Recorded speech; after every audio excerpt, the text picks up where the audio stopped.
Welcome to my portfolio update for the month of August. Let's jump straight into it. So the portfolio value as at the 1st of August was 1.54 million. That's a slight reduction on where it was last month, which was 1.56 million. The year-to-date performance, it's a positive of £193,000, which represents a 15% return. But again, a reduction on where we were last month. As a comparison, I use the Vanguard FTSE All World ETF, and that is currently performing year to date at 10.15%. So my portfolio is still tracking above the comparator I use, which is good to see. You'll see a number of, or quite a lot of red figures this month. And in terms of the monthly change, the whole portfolio has reduced by just under £20,000, which represents 1.28% reduction in terms of returns. Comparing that to the Vanguard FTSE All World, that has reduced by 1.85%. So again, although a reduction, doing slightly better than the comparator fund. In terms of my investments across my different platforms, Trading 212, I have an ISA and the general investment account. So the ISA is currently at £505,000 and the GIA is at £487,000. Again, both showing a slight decrease on last month.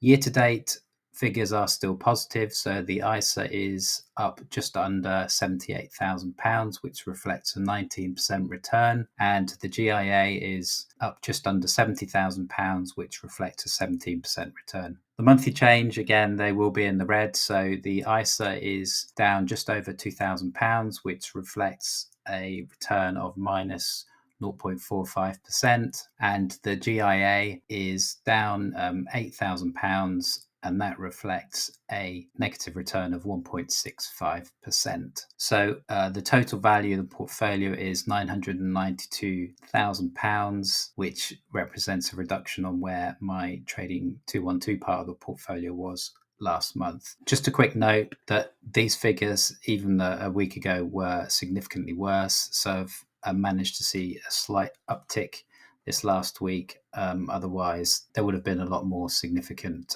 reductions, which again is just part of the investing journey, but nothing that I'm unduly worried about. In terms of Investengine, I have a general investment account there, and I've got some more details about exactly where that's invested. So that currently stands at £86,000. Again, a reduction on where it was last month. The year-to-date figure, still a positive of just under £7,000, which represents a rate of return of 8.9%. The monthly change is down just over £2,000, and that reflects a 2.6% reduction in terms of rate of return. So combining my Investengine holding and Trading 212, that takes the portfolio to £1.078 million.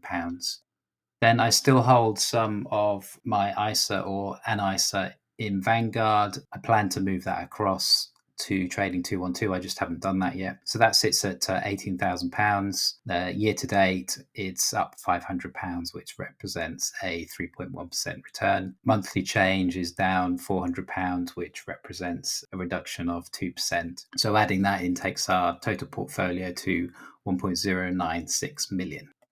So in terms of my pension, I hold that with Aviva, and that is currently at £444,000. So that again has seen a reduction. The year-to-date figure still a positive of just over £36,000, which represents a 10.2% return. The monthly change has seen a reduction of just under £8,500, which reflects 1.89% negative return or reduction in the return. So adding that to the investments I hold in the other platforms, that takes the portfolio up to £1.54 million. And in terms of the pension that I have, it's an Aviva pension. I have done a separate video on this before. It's a BlackRock MSCI World Index non-hedged fund, and you can see there what the year-to-date return has been and just the asset allocation if it's of interest to you. So in terms of how my portfolio splits across funds, ETFs and single shares, so in terms of the investments in the GIA and ISAs, I've got 16% in funds and ETFs and 84% in single shares. I've actually seen a slight change in that and an increase in the overall percentage I have in single shares. And that's because of some of the new additions I've made this month, which I will come on to. In terms of the pension, just talked about that. That is in a global fund. So 100% of the pension is in funds. And then the overall portfolio split is 40% in funds and ETFs, with the majority of that clearly in the pension. And then the single shares is 60%. So in terms of new contributions and income received, so trading 212, no new contributions, although I have made some new purchases, which I'll come on to in a minute. Investengine, as always, that's automated. I invest £450 at the beginning of every month. So as soon as I get paid, I have something set up to go straight into Investengine to buy the fund that I'm invested in. Again, I'll come on to that in a minute. Vanguard, no new contributions. As I mentioned, I'm going to look to move everything out of Vanguard in due course. And then pension, that's the same amount as before. So I have a salary sacrifice set up, and that contributed £2,360 this month. There's slight change I've had, and this links to one of my other videos about where I keep my cash or emergency fund. I've started to build that up. And I have decided to put that into premium bonds for the time being. So I have moved or started to move some cash into that, and that currently sits at £7,750. I'm still deciding how much to build that up to, but at least a year's worth of my expenses, but ideally two. In terms of income received, significantly less than last month, because last month I received dividends from Rolls-Royce, which were fairly significant, but obviously they don't pay those every month. So this month the ISAs returned £8 and the general investment accounts returned £61. As I mentioned before, I don't really invest for income at the moment, but over time I'm sure that will change. So the Investengine, Vanguard and pension, they're all accumulation funds. So anything that I will have received will have been reinvested. And in terms of any income received year to date, that stands at just under £2,800. So a bit more in-depth view of trading 212 and the companies I hold. So in terms of the ISA, as we talked about, that's £505,000. So that reflects a total return, unrealized gains at the moment, admittedly, but that's 255,000, which represents 102% return, less than where it was, but still doing well, all things considered. So you can see that those are my holdings. You'll see there that Diageo, that has I've increased my holding in Diageo. I'm not going to go into the details of why I've bought more Diageo and introduced some other shares, which I'll come on to in a minute. But if that's something that you would be interested in terms of kind of my investment thesis or some content around why I'm choosing to invest in individual shares or company shares, then please let me know in the comments. So I've taken a bigger position in Diageo. I've also introduced two new companies, which is Visa and Mastercard. There's a reason for that, but mainly it's because I wanted to diversify my portfolio a little bit more. And in order to achieve that, I sold some of the Vanguard FTSE Developed World, part of the portfolio which I had. In terms of the GIA, that is £487,000. So that's a total return, unrealised gain again, of £317,000, which represents 186% return, which again is fantastic. Less than where it was last month, but still a really good position to be in. So Investengine, I haven't really given the details of that before, although I did do a video on this separately if you want to go and look at that. So in terms of Investengine, that's held in one fund. It's the LNG, so Legal and General US Equity Fund, and that's basically replicates the performance of the S&P 500.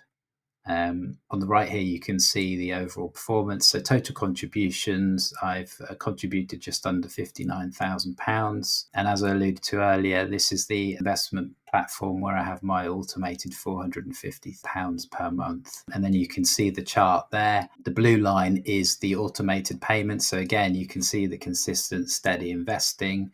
And then the black dots on the green line show when those investments occurred, and therefore what the value and what the price was I paid. And if, just as an aside, if anyone was looking how to invest as a beginner or what to do, this is what I would certainly recommend. Although I'm not giving financial advice, do your own research. But if I was starting out looking for a fund, setting it up so it's automated, you don't have to think about it, is a really good way to go. In terms of dividends and the best and worst performers to date, so total dividends over the last 3 years have accumulated to £17,400. The best dividend month I've had is when Rolls-Royce paid out, and that was just over £1,800. And at the moment, the average monthly dividend is £406 per month, which is a slight reduction on where we were last month, which I think was £440. In terms of best investment, again, these are unrealized gains, and that's Rolls-Royce. As you will have seen on my Trading 212 update, I hold Rolls-Royce in both the ISA and the GIA. And then the worst investment, again, unrealized loss, is Duolingo, and that is just under £5,000 at the moment. So to wrap up, the performance since January 23, and for anyone who hasn't watched before, I use January 23 as my kind of benchmark or starting point, because that's when I really started to take investing seriously and record my progress. In terms of the total value, we've already talked about that. That's 1.54 million as at the 1st of August. Total invested so far is £801,000. So we've seen growth of £740,000. In terms of return on invested money, that's 92.3%, which is a slight reduction on where we were last month, but still a fantastic outcome so far. And then the annualized internal rate of return, which takes account of when you have invested additional money throughout the time period, is 29.7%. And then you can see on the right-hand side, these are just the charts that I use to follow my investments. And I've actually done a video on that where I run through my investment tracker as well. Here's a visual of the thumbnail that is on that video if you're interested in having a bit more detail on exactly how I track and monitor my investments. Anyway, that is the portfolio update for August. I hope that's been useful. Please drop any comments or questions, thoughts down in the comment section below. Hopefully that's been of interest and you appreciate the transparency and candor. If you have enjoyed this and it's been useful, then please do consider dropping a like. And if you want to see more content like this in the future, then again, please do consider subscribing to the channel. Thank you very much.